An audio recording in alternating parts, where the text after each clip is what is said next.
সবাই দেখে আশা করছি বুঝতেই পারছো যেটা আমার প্রথম জামাই ষষ্ঠী।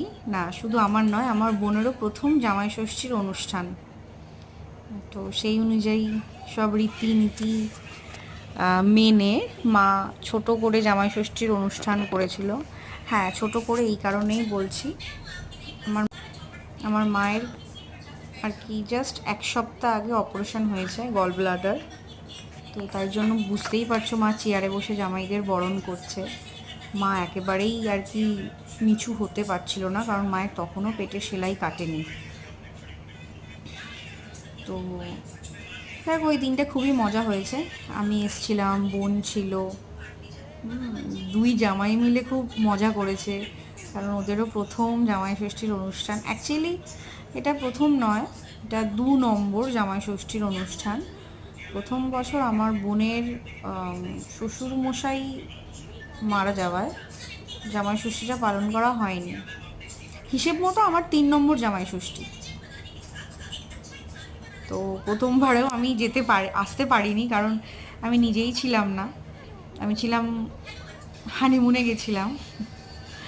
তারপর ফিরে এসে আর অফিস থেকে ছুটি পাইনি।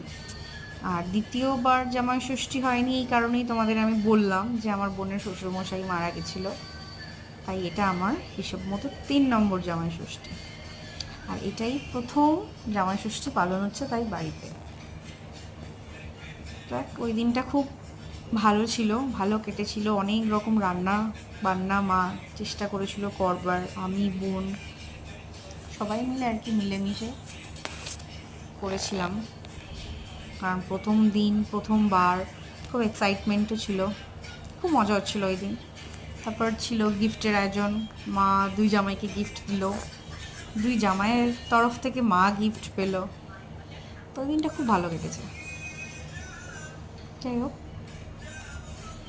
নতুন ভিডিও, বুঝতেই পারছো বিগিনার্স, ভুল ত্রুটি মাফ ভিডিওর দ্বারায়। Thank you. ছোটোখাটো জিনিস তোমাদের সাথে চেষ্টা করবো শেয়ার করার।